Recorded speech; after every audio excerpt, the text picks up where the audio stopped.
Bom dia a todos e obrigado por aguardarem. Sejam muito bem-vindos à videoconferência de divulgação dos resultados do segundo trimestre de 2024 do IRB-RE. Destaco aqueles que precisarem de tradução simultânea, que temos essa ferramenta disponível na plataforma. Para acessar, basta clicar no botão Interpretation, através do ícone do globo na parte inferior da tela e escolher o seu idioma de preferência, português ou inglês. Para aqueles ouvindo a videoconferência em inglês, há a opção de mutar o áudio original em português, clicando em Mute Original Áudio. Informamos que esta videoconferência está sendo gravada e será disponibilizada no site de RI da companhia, ri.ibre.com, onde se encontra disponível material completo da nossa divulgação de resultados. É possível fazer o download da apresentação também no ícone de chat, inclusive em inglês. Durante a apresentação da companhia, todos os participantes estarão com o microfone desabilitado. Em seguida, daremos início à sessão de perguntas e respostas. Para fazer perguntas, clique no ícone Q&A na parte inferior de sua tela e escreva sua pergunta para entrar na fila. Ao ser anunciado, uma solicitação para ativar o seu microfone aparecerá na tela e então você deve ativar o seu microfone para fazer perguntas. Orientamos que as perguntas sejam feitas todas de uma única vez. Ressaltamos que as informações contidas nesta apresentação e eventuais declarações que possam ser feitas durante a videoconferência, relativas às perspectivas de negócios, projeções e metas operacionais e financeiras do IPE, constituem-se em crenças e premissas da administração da companhia, bem como informações atualmente disponíveis. Considerações futuras não são garantias de desempenho, elas envolvem riscos, incertezas e premissas, pois se referem a eventos futuros e, portanto, depende de circunstâncias que podem ou não ocorrer. Investidores devem compreender que condições econômicas gerais, condições de mercado e outros fatores operacionais podem afetar o desempenho futuro do IRB e conduzir a resultados que diferem materialmente daqueles expressos em tais considerações futuras. Hoje, contamos com as presenças dos executivos da companhia: o senhor Marcos Falcão, diretor-presidente, vice-presidente financeiro e diretor de relações com investidores da companhia; o senhor Daniel Castilho, vice-presidente de Resseguros, e o senhor Paulo Vale, diretor-geral da IRB Asset. Passarei a palavra ao senhor Marcos Falcão, presidente do IRB-RE, que iniciará agora a apresentação. Bom dia a todos e bem-vindos a mais uma apresentação de resultados do IBRE. Entramos em 2024 para entregar um resultado bem acima do observado em 2023, pois este foi um ano de arrumação da casa. No primeiro TRI de 24, tivemos um lucro líquido de 79 milhões, o que anualizado apontava para um resultado de mais de 300 milhões. Entramos no segundo TRI bem animados e em abril e maio entregamos 60 milhões de reais. Aí começaram a vir os efeitos das chuvas do Rio Grande do Sul, algo totalmente inesperado. Em junho, já com a informação das evidências do impacto do Rio Grande do Sul, fizemos as reservas baseadas nas melhores estimativas, né?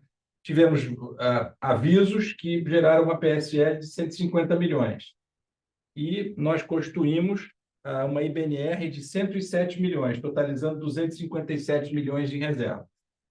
Tá? Com isso, nós fechamos o segundo TRI com 65 milhões de reais, sendo que em junho o resultado foi somente 5 milhões de reais. Anualizando os 144 milhões do primeiro semestre, ainda ficamos um pouco abaixo, mas não tão longe, dos 300 milhões de reais que mirávamos no início do ano. No terceiro TRI, devemos ter ainda mais visibilidade do impacto do Rio Grande do Sul, né? E nós reavaliaremos tempestivamente nossas reservas diante dessas evidências. Mas, neste momento, estamos muito confortáveis com o que foi provisionado. Já no IFRS 17, no primeiro TRI, o nosso lucro líquido foi 237 milhões.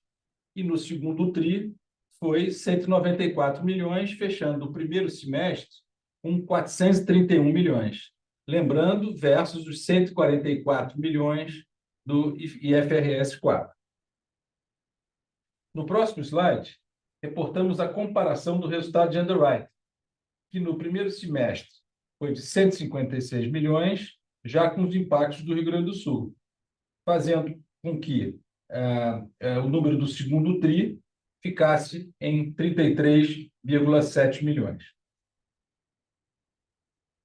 No próximo slide, nós mostramos as tendências, né, como o nosso negócio tem se comportado, usando uma visão de mais longo prazo. Eu gosto muito de olhar esse conceito do acumulado em 12 meses. Né? Dessa forma, vocês podem observar que o nosso foco é em rentabilidade. Nós só vamos crescer prêmios se os nossos preços forem aceitos. Vocês olham como os prêmios emitidos têm uma tendência de queda, né? Agora começaram a se estabilizar no meio do ano. Né? O resultado de underwriting, o seguinte, tem uma tendência de uma subida significativa, né? Acalmado pelo resultado de junho, né? Com o impacto do Rio Grande do Sul, ele fica mais ou menos parecido com o resultado do primeiro TRI. É isso, o lucro líquido tem uma tendência bastante crescente e o índice combinado sendo reduzido, quase chegando aí nos 100%. Não é isso?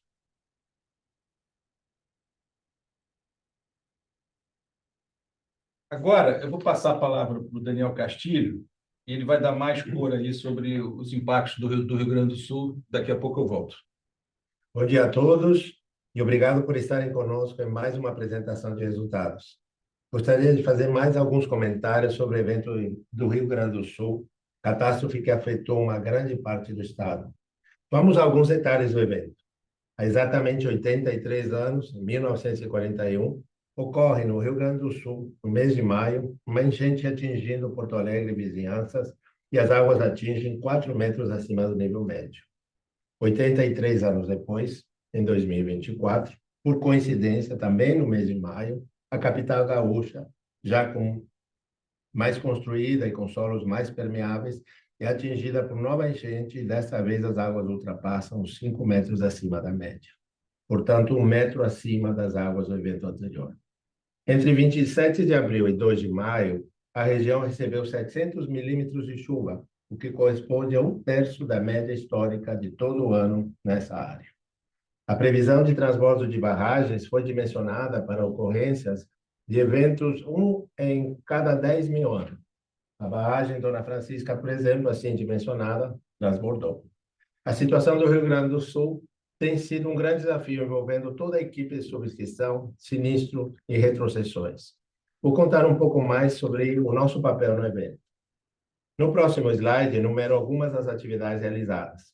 Logo no sábado, dia 4 de maio, tivemos nossa primeira reunião interna com o objetivo de analisar de que forma poderíamos apoiar os nossos clientes. Fizemos, então, nosso primeiro dever de casa com o objetivo de identificar nossa exposição. Ligamos para nossos clientes para oferecer nosso apoio e estimar as perdas. Com isso, listamos nossas probabilidades de perda e de recuperação de salvados, além de coberturas de retrocessão. Desde então, monitoramos diariamente os sinistros reportados. Em alguns casos, antecipamos os pagamentos para acidentes. Viajamos até a Europa para falar com os nossos retrocessionários e antecipamos nossas estimativas de sinistros para que eles também pudessem se planejar. A retrocessão é a proteção de um ressegurador. Gostaria de explicar como funciona essa operação.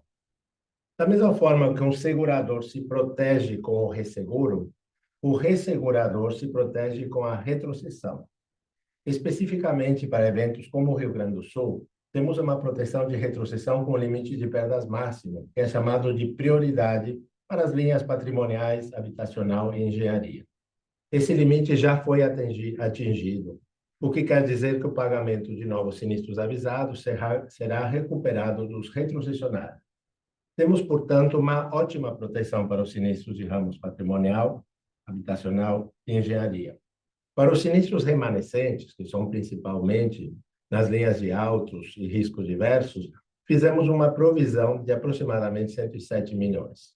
Neste segundo trimestre, tivemos, então, aproximadamente 150 milhões em sinistros avisados, líquidos de retrocessão, Reforçamos também nossa provisão para sinistros que ainda não foram avisados em 107 milhões no total. Portanto, tivemos um efeito de sinistro retido de 257 milhões da enchente do Rio Grande do Sul.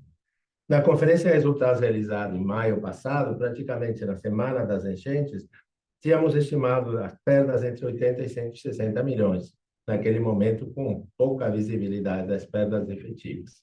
Passados 3 meses do ocorrido, temos segurança em afirmar que estamos bem provisionados para potenciais sinistros futuros e temos proteção para ultrapassar esses montantes. No slide seguinte, voltamos para os resultados do segundo trimestre de 2024.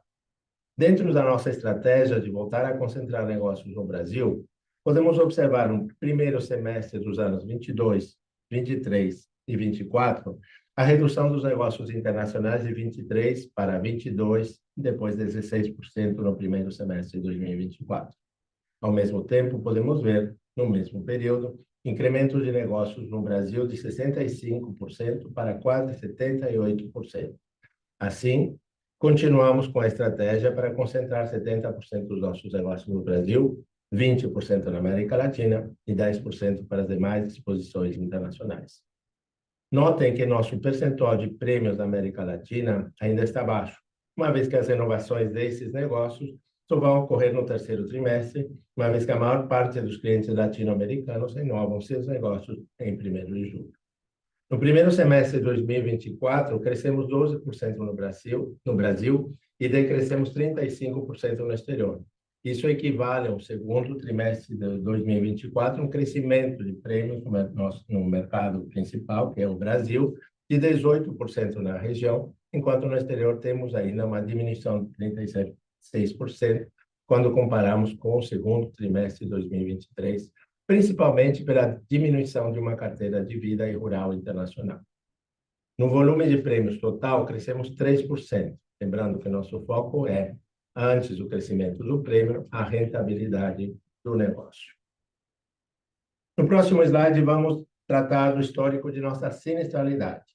Em nossa atividade, a sinistralidade é um fator de maior relevância para atingirmos os resultados esperados.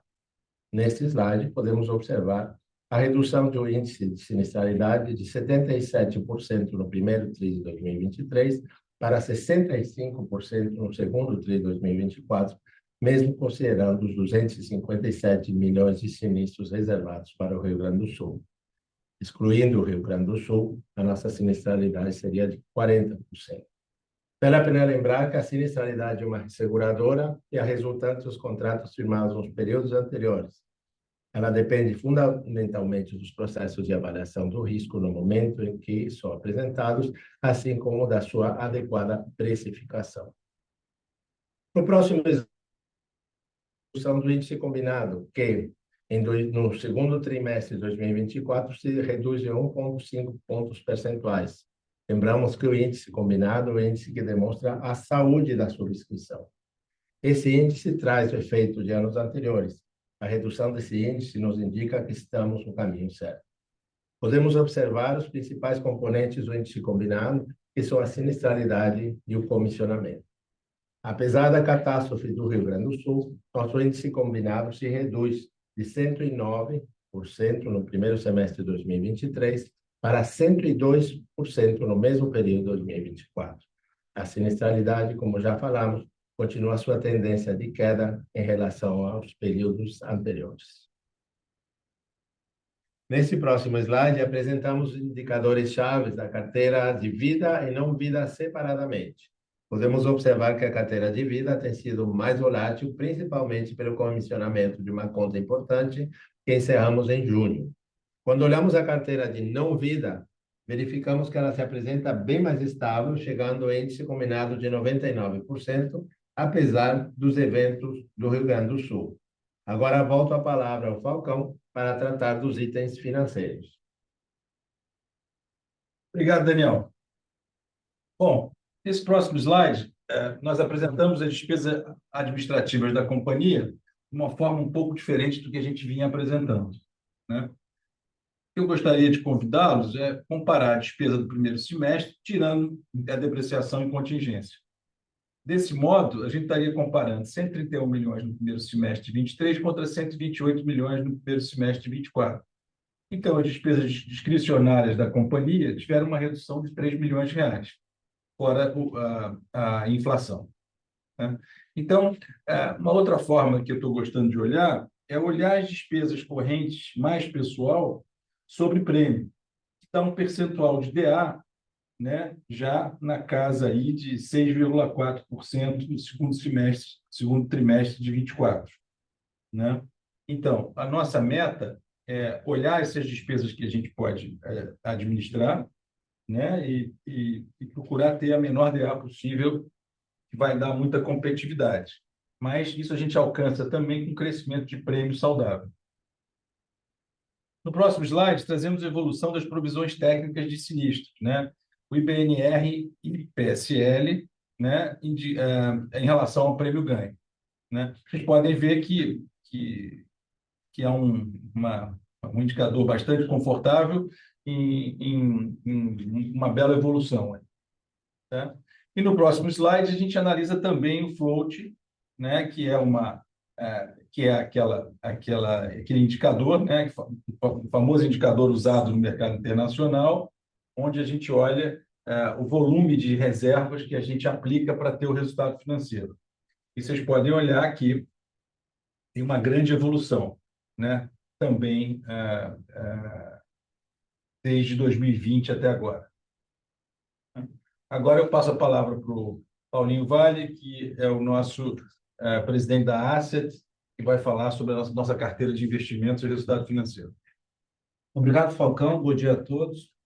Fechamos o segundo trimestre de 24 com resultado financeiro e patrimonial de 166 milhões, acima dos 142 milhões registrados no primeiro trimestre de 24 e também superior ao resultado do segundo trimestre de 23 de 94,7 milhões, apesar de um nível menor de CDI verificado neste trimestre.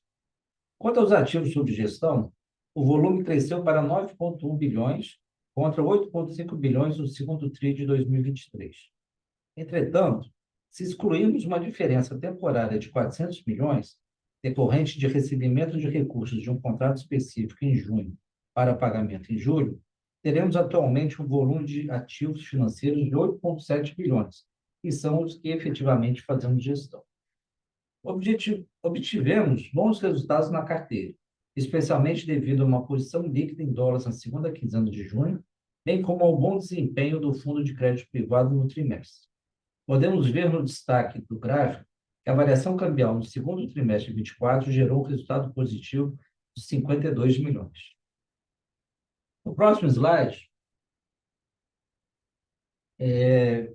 verificamos que encerramos junho com 9,1 bilhões em aplicações financeiras, sendo que, como já mencionei anteriormente, 400 milhões já saíram do caixa em julho. A alocação dos recursos, de modo geral, pode ser dividida entre aproximadamente 60% de ativos no Brasil e 40% no exterior, seguindo a composição das nossas obrigações. Desses 60% no Brasil, 36% são títulos públicos pós-fixados, indexados a Selic, ou operações compromissadas. 17% são vinculados à inflação, sendo grande parte utilizada para lastrear as nossas debêntures e o passivo atuarial, além de 6% em créditos privados, indexados a CDI+, em sua maioria, ou inflação. Já nos 40% offshore, aproximadamente 20% são títulos soberanos brasileiros, 13% são créditos americanos e canadenses, devido a exigências contratuais, e aproximadamente 6% são time deposits e certificados de depósito em diversas moedas para lastrear as nossas operações. Cabe destacar o baixo risco de crédito, bem como o baixo risco de mercado do portfólio. A nossa carteira é formada majoritariamente por aplicações financeiras onshore, investidas em títulos soberanos com rating AAA, né, AAA, e duration de aproximadamente 1,5 anos, 1 ano e meio. Nossos ativos offshore estão basicamente concentrados em títulos soberanos ou instituições AA, com duration menor que 1 ano.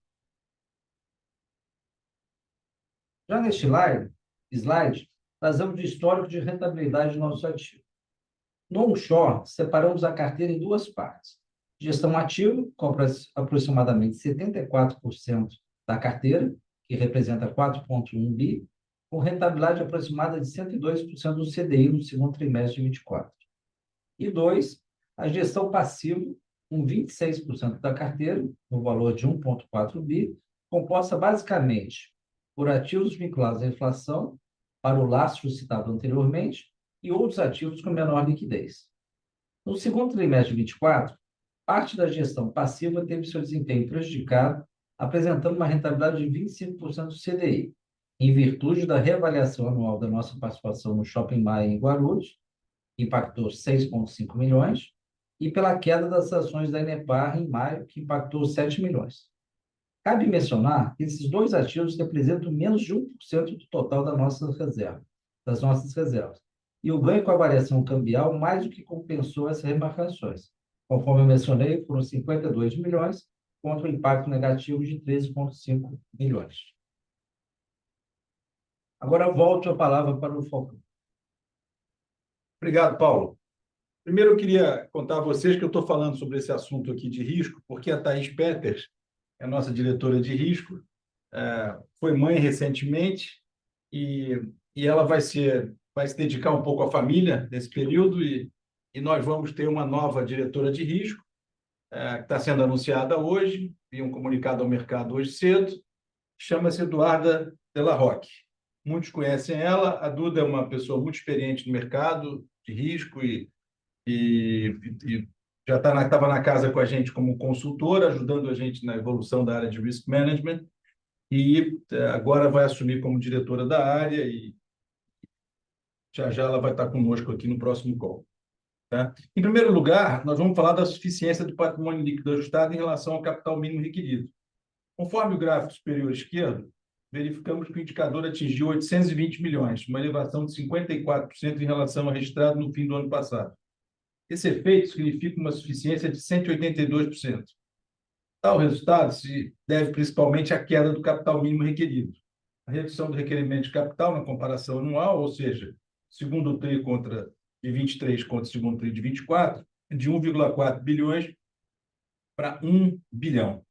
Totalizou 464 milhões essa redução. Essa queda se concentrou no requerimento de capital de risco de subscrição, em especial em função da diminuição dos sinistros retidos na média móvel dos últimos 12 meses. Né? As demais parcelas de requerimento de capital permaneceram estáveis no período. Isso também mostra as melhorias da companhia impactando a necessidade de capital. Prêmios estão menores, precisamos de menos capital, e a sinistralidade está menor, precisamos de menos capital, então a suficiência melhora. É isso? Já no próximo slide, a gente vai olhar o segundo indicador regulatório, que avalia o montante de ativos qualificados pela SUSEP para fazer frente aos nossos compromissos atuariais. O indicador de cobertura de provisões técnicas encerrou o segundo trimestre de 24 com suficiência de 609 milhões. O aumento nesse indicador em relação ao primeiro TRI foi principalmente em função do já anunciado recebimento dos precatórios, né? O que impacta muito positivamente esse indicador. Né? Então, em termos regulatórios, estamos muito tranquilos e uma posição muito confortável, com boas perspectivas para frente. Né?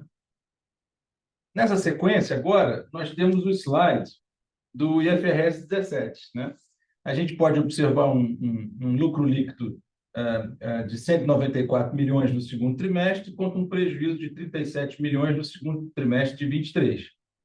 No trimestre, observamos um aumento da receita no valor de 57 milhões, em virtude da maior emissão de prêmios, nos segmentos patrimonial e vida.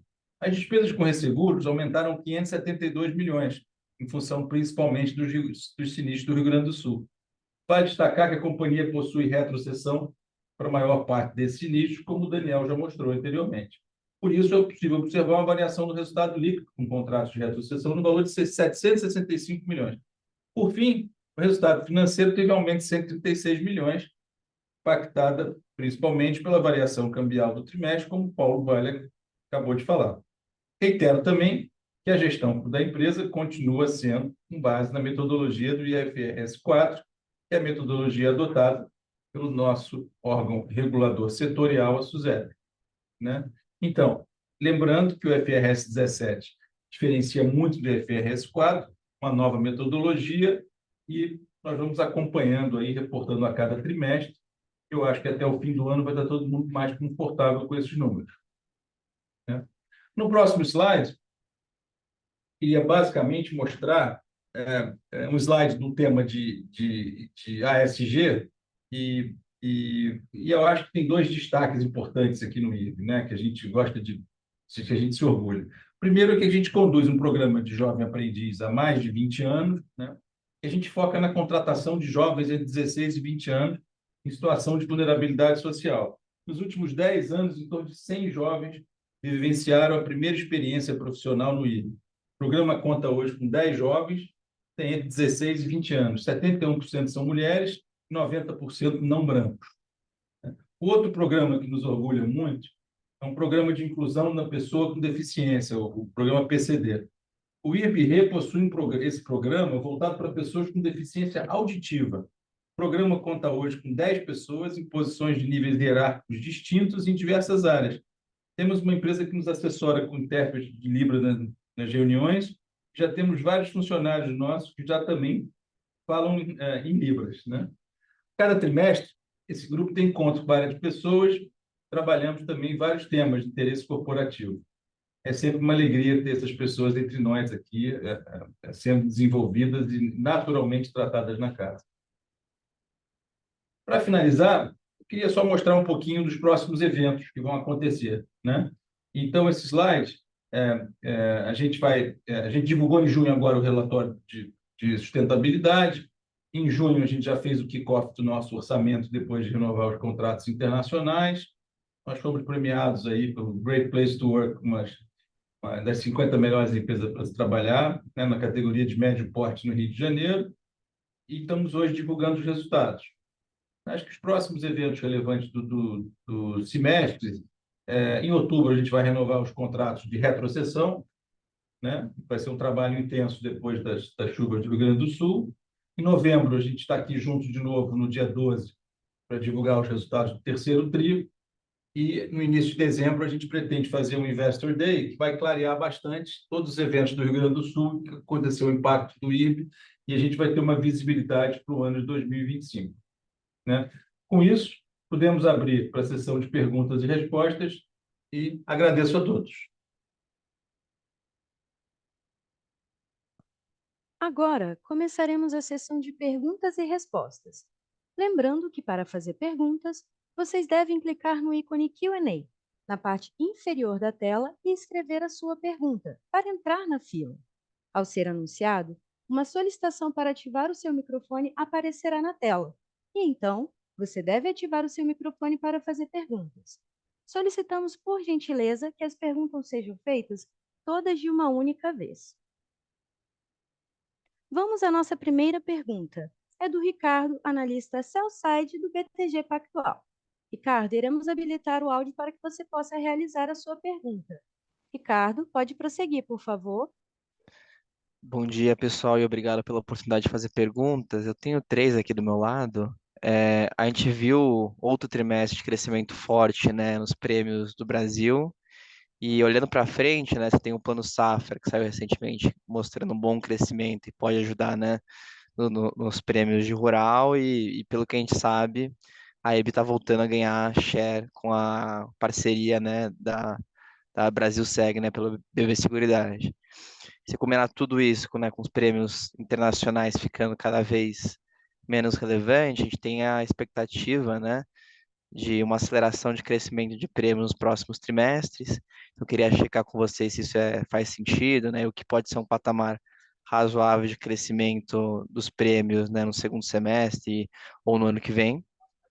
E para minha segunda pergunta, quando eu olho a sinistralidade de vocês purgando, né, a questão das enchentes no Rio Grande do Sul, ela ficou num patamar bem mais baixo, né, de uns 40%. Então, eu queria entender se esse é um patamar recorrente e o que explica essa queda, né, que a gente viu. E por fim, né, é muito comum a gente ver no setor de seguros que quando tem um sinistro bem relevante que acontece, o interesse pelo produto aumenta. Então, eu queria entender se também isso é verdade para o resseguro, né? Se após as enchentes que a gente viu no Rio Grande do Sul, tendo um impacto relevante de sinistro, se o interesse pelo produto de resseguro aumentou nesses últimos meses. Obrigado.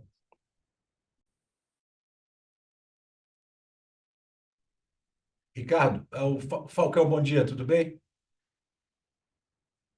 Oi, Eu Falcão, vou, tudo e você? tudo. Eu vou começar, depois eu passo para o Castilho, tá? Eu acho que essa questão uma questão geral do que você falou, a nossa cabeça aqui, a gente não tem ansiedade de crescer prêmio, tá? A nossa ansiedade é, na realidade, a disciplina de manter a nossa política de precificação. O que a gente acredita é que, inicialmente, quando há um aumento de preço, as pessoas resistem ao aumento de preço.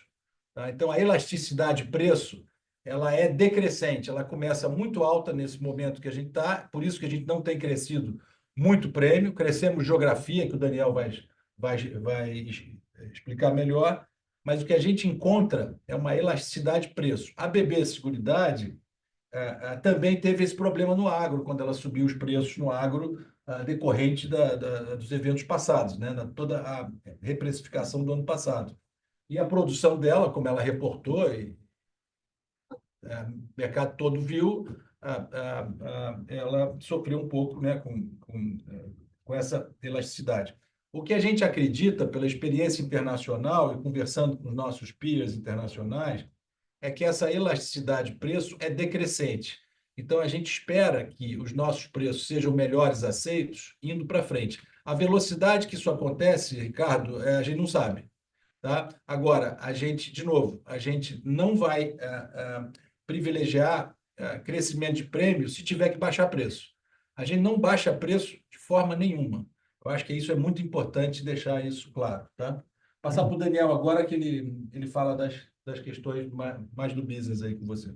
Ricardo, sobre preço também, a gente estava passando por um período que a gente já se questionava se o mercado duro, o hard market, ia continuar ou não, tá?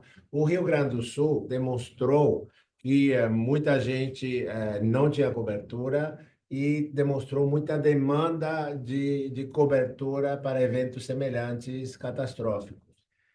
Com isso, a gente acredita que o mercado duro se mantém, mas como o Falcão bem falou, a gente só vai continuar desenvolvendo o negócio se houver rentabilidade. Não é o nosso objetivo aumentar o prêmio sacrificando a rentabilidade. Quanto à sua pergunta sobre sinistralidade, 40%, perguntando se é decorrente, é recorrente ou não, e aí você fez a conta, imagino, excluindo o Rio Grande do Sul, que é correta. Esse 40% é resultado de uma sinistralidade esse ano muito boa, muito positiva. O nosso agro está rodando muito bem, o nosso patrimonial está rodando também muito bem. É, Ela é muito baixa, está muito baixa. A gente não espera que não é sinistralidade normal. A gente não espera que a sinistralidade continue nesse patamar de 40%. Quanto ao interesse pelo produto, que é a sua terceira pergunta, sem dúvida nenhuma, eventos como o evento catastrófico do Rio Grande do Sul gera muitas oportunidades. Ele vai permitir que a gente faça muitas mudanças nas condições, como, por exemplo, voltar a ter limite por evento, que é uma condição que não existia antes no Brasil, por não ser um país, não era um país de natureza catastrófica, então a gente deve passar a mudar condições e tudo isso, sem dúvida nenhuma, vai gerar muitas oportunidades para a gente. Quando a gente fala do Rio Grande do Sul, a gente diz que talvez 5 a 10% da perda econômica estava coberta. Imagina o espaço enorme de oportunidades que existe aí para a gente continuar desenvolvendo o nosso negócio. Espero ter respondido a sua pergunta, Ricardo. Então, super claro, pessoal. Muito obrigado. Vamos à nossa próxima pergunta. É do Daniel Vaz, analista sell-side do Safra. Daniel, iremos habilitar o áudio para que você possa realizar a sua pergunta. Daniel, pode prosseguir, por favor? Bom dia Falcão, bom dia Castilho, parabéns pelos resultados. Eu tenho duas do meu lado também. A primeira, referente ao IBNR que vocês fizeram aí de provisão de 107 milhões. Queria tentar ver assim, o que vocês têm visto, né, nesse 1 mês e meio já que a gente tem do Q3, o quanto que essa provisão ela vai ser suficiente para você ver os sinistros, né, que você vai liquidar. né, observando essa provisão que você já fez, o que você pode comentar com a gente, né, se você vai ter alguma coisa adicional aí no Q3, essa é a primeira pergunta.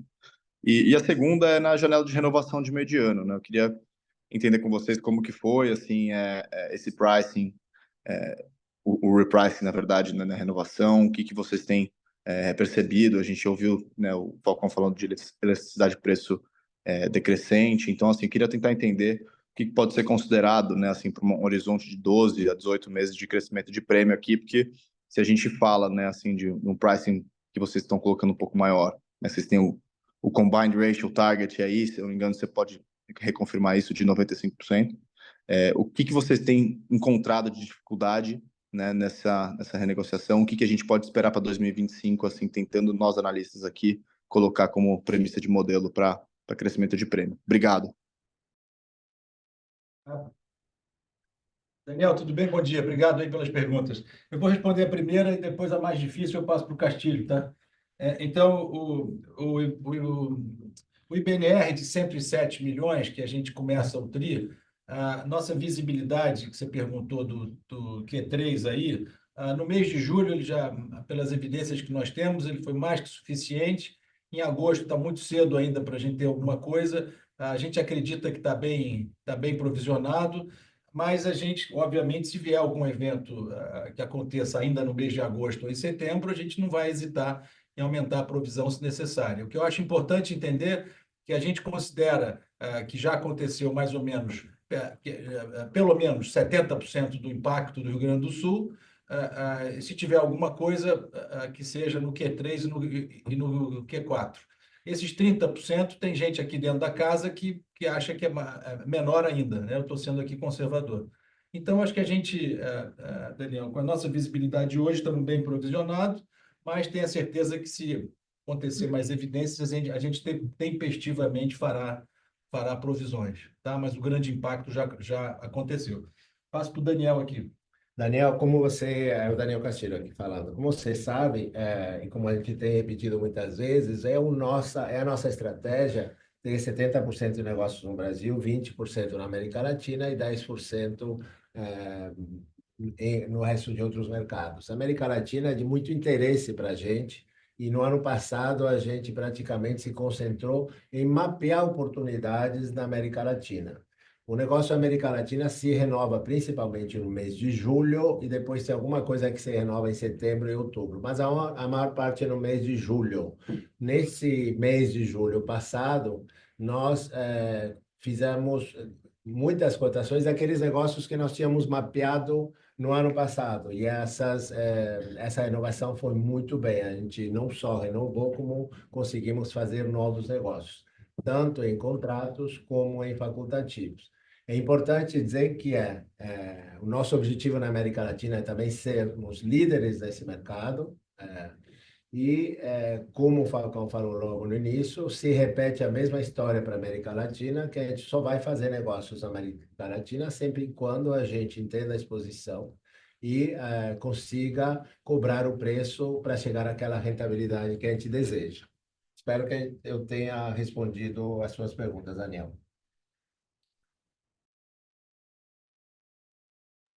Perfeito, super claro, pessoal. Obrigado e parabéns de novo.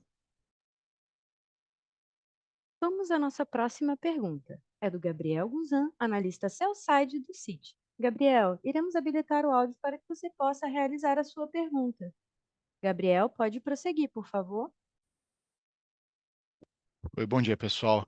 Só para entender um pouquinho melhor assim, do impacto do Rio Grande do Sul no segundo trimestre e tentar extrapolar isso um pouquinho para o terceiro. Vocês mencionaram algumas vezes esse 70%. Isso significa que vocês já receberam 70% dos avisos, ou que o que vocês receberam e já provisionaram como PSL, mais o IBNR, deve ser 70% desse aviso total? E aí, ainda nesse tópico, a questão da retrocessão que vocês devem ter a receber. Esse efeito já foi contabilizado no TRI, ele reduz esses 257 milhões das duas provisões feitas. Então, se vocês puderem entrar um pouquinho mais no detalhe para a gente entender o que aconteceu no segundo trimestre, agradeço. Gabriel, bom dia. Falcão, tudo bem? Seguinte, 70%, eu estou sendo conservador, tá? Aqui tem uma discussão interna, quer dizer, isso aí é de acordo, esse número a gente deu baseado na visibilidade total do evento. Isso aí simplesmente é um educated guess, né, que a gente chama. Então 70% pode ser conservador, eu faria as contas com ele, mas tem pessoas na casa aqui que acham que já aconteceu 80%. Então, a briga é entre esse range aí, 70%, 80% já aconteceu. Tudo que a gente reportou de PSL e BNR é líquido de retro, tá? Então, a retro já está contabilizada, tá? Não tem nada mais a fazer. E a gente entrou, quer dizer, de novo, entramos no terceiro TRI com 106 bilhões de BNR. Como eu respondi ao Daniel anteriormente, a gente acha que isso está bem provisionado, com a visibilidade que a gente já tem agora, julho completo e um pedacinho de agosto. Né? A gente não acha que, nesse momento, a gente não tem nenhuma razão para querer fazer mais provisões. E só para esclarecer um Gabriel, pouquinho normalmente, mais. Desculpa, pode seguir, deixa eu Cristiano. acrescentar aqui o Daniel Castilho novamente. Eventos semelhantes, catastróficos, como esse que aconteceu no Rio Grande do Sul, normalmente o grande é comunicado imediatamente. Tá? Então, o que pode haver é uma pequena quantidade de sinistros de um tamanho não considerável que está já reservado. Tá? Esses 106 milhões foram exatamente visando cobrir esses sinistros. Se tiver alguma coisa na área de patrimoniais, nós estamos devidamente protegidos e aí vai diretamente para os retrocessionários. Perfeito, ficou claríssimo agora. Se eu puder mudar um pouquinho o assunto, né? A gente viu o prêmio emitindo caindo no trimestre, obviamente, o Castilho já comentou depois sobre a janela de renovação, foi positiva, e a gente viu também o prêmio retido, talvez um pouquinho melhor aí no ano contrário, mas perto de 1 bi, que ainda não é assim um número tão forte. A gente estava esperando que isso acelerasse para 1,2, 1,3 ao longo dos trimestres. Eu queria juntar um pouco esse ponto com a questão de capital, que a gente vê vocês agora com uma suficiência um pouco maior, tanto olhando o lado de capital quanto em cobertura de provisões, e queria juntar esses assuntos todos. A gente pode ver, com todas essas melhoras aí, uma aceleração mais forte, tanto em prêmios emitidos, quanto principalmente nos retidos aí para os próximos trimestres? Gabriel, o que eu acho é o seguinte, a gente, quer dizer, nós gostaríamos muito de crescer prêmios, mas a gente vai manter o preço. Ou seja, o nosso resseguro tem que ser comprado, a gente não vai baixar preço para vender. Então, eu esperava que o prêmio tivesse crescido mais, mas o mercado se comportou, de novo, com a elasticidade de preço maior do que eu esperava. Eu acho só que ela é decrescente. Infelizmente, eu não tenho uma coisa mais específica para dizer que isso, só que a gente vai manter a rentabilidade e realmente projetar prêmio, a gente também errou aqui na casa, tá? Erramos no orçamento do prêmio e o nosso prêmio está abaixo do orçamento também. Então, eu acho que estamos juntos, tá? E estamos buscando crescer prêmio e que as pessoas se acostumem com os preços. Perfeito, muito obrigado. Vamos à nossa próxima pergunta. É do Eduardo Nicho, analista sell-side do Genial Investimentos. Eduardo, iremos habilitar o áudio para que você possa realizar a sua pergunta. Eduardo, pode prosseguir, por favor. Bom dia, estão me ouvindo? Alô? Oi. Bom dia. Bom Bom dia, estão me dia, bom ouvindo? dia. Bom dia, Eduardo. Dia, Desculpa que eu me bom distraí dia. aqui. Desculpa, bom dia. Bom dia, Falcão, Castilho, Vale. Eu queria voltar ao ponto dos sinistros do Rio Grande do Sul, que acho que é um ponto importante ali para olhar para o segundo semestre, né? Os 257 milhões que vocês provisionaram, agora provavelmente a maior parte dele em junho, eles se falam com o soft guidance que vocês deram do impacto no primeiro TRI, né, de 180 milhões de impacto líquido, né, a faixa alta dele. Então, ou seja, assim, vocês estão provavelmente ali no limite máximo ali de provisionamento, né, e dentro das expectativas de vocês. Ou seja, o segundo semestre provavelmente vai ter pouca variação do que você já provisionou. Eu queria saber se essa é a expectativa de vocês, Acho que vocês já mencionaram mais ou menos isso, mas mais uma vez só para confirmar isso. E voltando à outra pergunta também anterior, é, do que seria uma sinistralidade mais normalizada, né? Vocês mencionaram ali, tirando o Rio Grande do Sul, seria na faixa de 40%, 50%, mas estaria muito, muito bom para esse patamar agora. Se vocês pudessem mencionar ali o que vocês esperariam de uma sinistralidade um pouco mais normalizada. E aí a minha segunda pergunta em relação às comissões, né? Vocês tiveram enfim, finalização desse contrato que vinha agredindo ali o índice de comissionamento mais por uma questão de antecipação, né? Que estava rodando a uns 30%, enquanto seu run rate, né, sem isso era 22%. Eu queria saber se já no segundo, no terceiro ou quarto tri a gente vai ver uma volta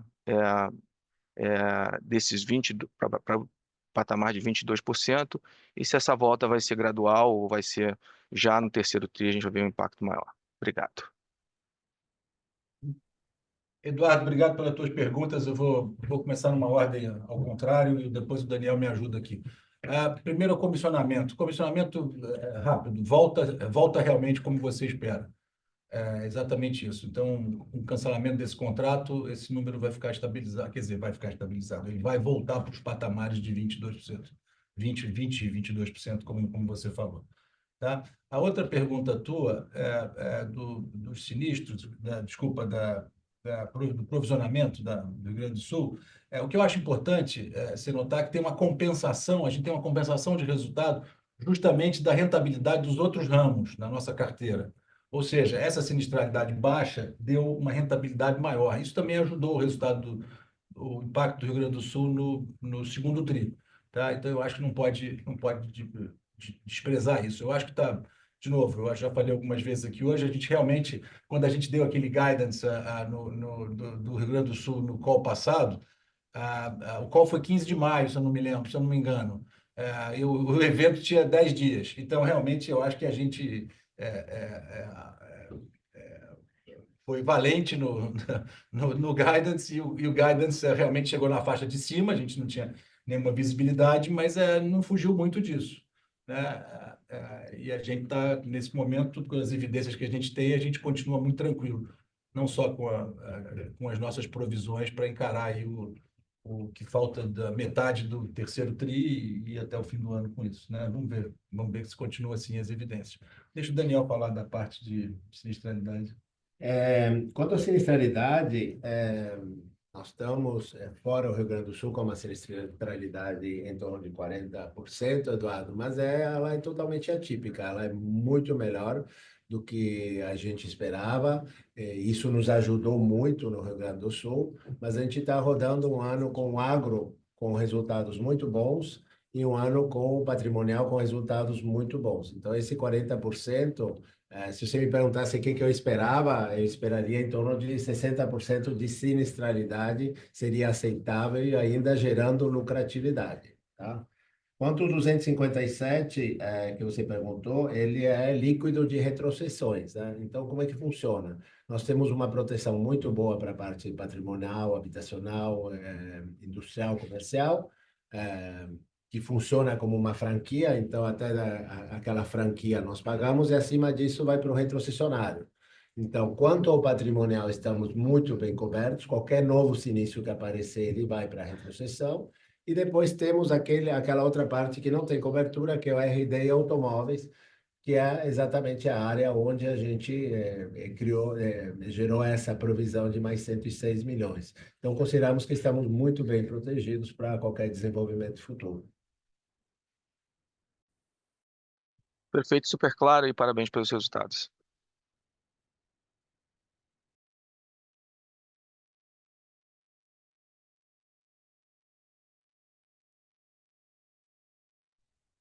Várias perguntas chegaram aqui por mensagem.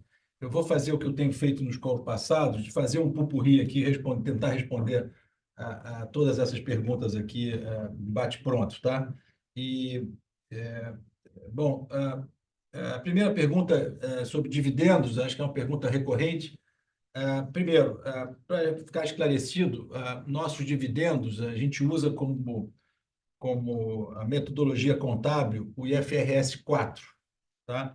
Dentro do IFRS 4, o nosso número de prejuízo acumulado, ainda no IFRS 4, em junho, é de 245 milhões. Então, para a gente começar a pagar dividendo, a gente precisa ter lucro acumulado, não prejuízo acumulado. Então, quando esse número começar a ficar positivo, aí sim a gente pode pagar dividendo. Eu não acredito que isso aconteça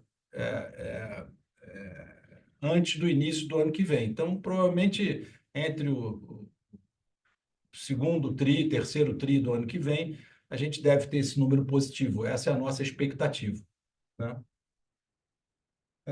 Outra pergunta é sobre retro. Eu acho que a gente já falou aqui outros comentários aqui, que a renovação das retros vai ser um desafio agora em outubro, porque é dos eventos catastróficos, e nós estamos empenhados aqui em fazer o melhor possível. Mas, dado que o Brasil agora passa a estar num radar de eventos climáticos, dado esse, eu acho que os retrocessionários vão querer precificar isso. A gente não tem visibilidade e acho que no próximo call a gente já vai ter mais visibilidade disso, né? Tem uma pergunta sobre M&A, se a gente não vê a possibilidade de fazer M&A. Obviamente, sim, eu acho que agora a gente já está com capital mais folgado e também a gente tem prejuízo, um prejuízo fiscal acumulado que a gente pode, que é benéfico fazer M&A. Então, a gente tem olhado as oportunidades e estamos continuando olhando e vamos intensificar essa busca. Pergunta muito boa, né? Os prêmios internacionais, o Daniel já respondeu, América Latina e Brasil, nós somos líderes, é a região que a gente mais entende, e quando a gente vai para fora, a gente segue os parceiros que nós lideramos aqui na nossa região. Então, acho que agora a gente, de novo, não mudamos nada, absolutamente nada, em relação a ter 70% no Brasil, 20% na América Latina, que a gente não atingiu ainda, e 10% nos outros mercados, né? Tem uma pergunta sobre LRS. A gente criou aí uma SSPE, que é a Andrina. Esse mercado é um mercado que não começou ainda, é um mercado muito incipiente, é uma inovação. Nós estamos aí cozinhando aqui para ver se nós emitimos ainda esse ano a primeira LRS, mas nada garante que a gente vá conseguir, não depende só de nós. Mas o mercado não vai ter ainda impacto nos nossos números, simplesmente é um grande instrumento que a gente acredita muito, mas é uma coisa que vai se maturar nos próximos anos, né? Não é uma coisa de meses, tá? Outra pergunta da Voe PES, eu acho que era importante falar sobre isso. Nós, obviamente, qualquer sinistro significativo que acontece no Brasil, nós estamos envolvidos, dada a nossa presença no mercado, e a Voe PES a gente já provisionou 14 milhões de reais agora, né, no terceiro TRI, que cobre responsabilidade civil mais caro, porque a gente tinha uma participação de 5% no painel de resseguradores desse contrato, né? Tem duas perguntas muito simpáticas aqui sobre a cultura de seguros. A gente realmente, nosso trabalho aqui é bastante interessante, o propósito de proteger a sociedade é bastante interessante, só que tem esse lado frustrante da gente olhar um evento como o Rio Grande do Sul e ter 10% da importância da perda econômica, no máximo é uma importância segurada. E é muito pequeno para o Brasil. Infelizmente, a nossa sociedade não enxerga o seguro na sua cesta de consumo como um produto fundamental e o que a gente puder fazer a gente busca muito participar de fóruns, debates e divulgar material e junto com outras seguradoras, que isso permeie no Brasil. A gente tem encontrado no governo um apoio enorme para divulgar essa cultura e eu espero que a gente melhore nesse trabalho. Em seguida, uma pergunta sobre Brasília. Vem muito junto com essa cultura de seguros. A gente tem trabalhado muito junto ao governo federal, estadual e municipal para tentar buscar programas de proteção da sociedade. né, que pode ser basicamente gestão de risco, ou pode ser também produtos interessantes que a gente proteja a população. É muito barato a gente proteger, gerir risco como com a mentalidade de seguro, é muito mais barato do que assistencialismo. Então, eu acho que é fundamental que a gente também tenha sucesso nisso. A gente começou o escritório em Brasília em janeiro, é muito intenso o trabalho lá, mas são só 8 meses de trabalho agora e a gente está acelerando para ver se no ano que vem a gente entrega algo significativo. Com isso, eu encerro aqui as respostas. É, é, Resultado financeiro. Tá. Surgiu uma agora sobre resultado financeiro. O trimestre foi Nós, cambial. nós tivemos aqui no resultado financeiro, tem uma pergunta sobre sobre o ganho da variação cambial que a gente teve no semestre. A gente faz apostas, a gente tem aqui uma carteira de casamento de ativo e passivo e tem uma carteira direcional. E a gente fez essa aposta na carteira direcional e deu certo no último tri. Não é uma coisa que a gente faça habitualmente, mas pontualmente, oportunisticamente. A gente anda, Paulo Vale faz uma gestão aqui bastante conservadora e a gente tem visto como é que a gente faz para gerar mais alfa na nossa carteira. Seria bom só fazer um comentário. Realmente, a gente teve um resultado positivo de 52 milhões no trimestre, sendo 29 milhões no mês de junho. O que houve no mês de junho, né? Eu acho que já está claro que a gente faz uma aplicação de acordo com nossos passivos. A gente trabalha com mais de 50 moedas aqui no IRB. Esse passivo é registrado pela moeda original e a gente faz investimento em time deposit e certificado de depósito com o objetivo de neutralizar a variação cambial. Em junho foi o mês que teve uma depreciação mais forte do real, foi de 6,05, e os vencimentos desses time deposits, geralmente eles são de 3 meses. Então, os vencimentos ocorridos ao longo do mês de junho, a gente optou por rolar esse vencimento paulatinamente ao longo do mês, e com isso a gente se beneficiou dessa depreciação do real, né? Conforme eu falei, um resultado de 29 milhões, mas já zeramos essa posição em julho, voltamos para a neutralidade. Então, a pergunta que é se espera um efeito inverso em julho, eu diria que não, porque a gente já está bem neutralizado nossas posições nas diversas moedas.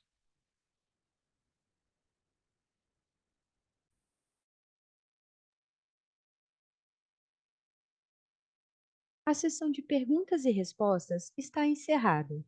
A videoconferência de resultados referente ao segundo trimestre de 2024 do IBRE está encerrada.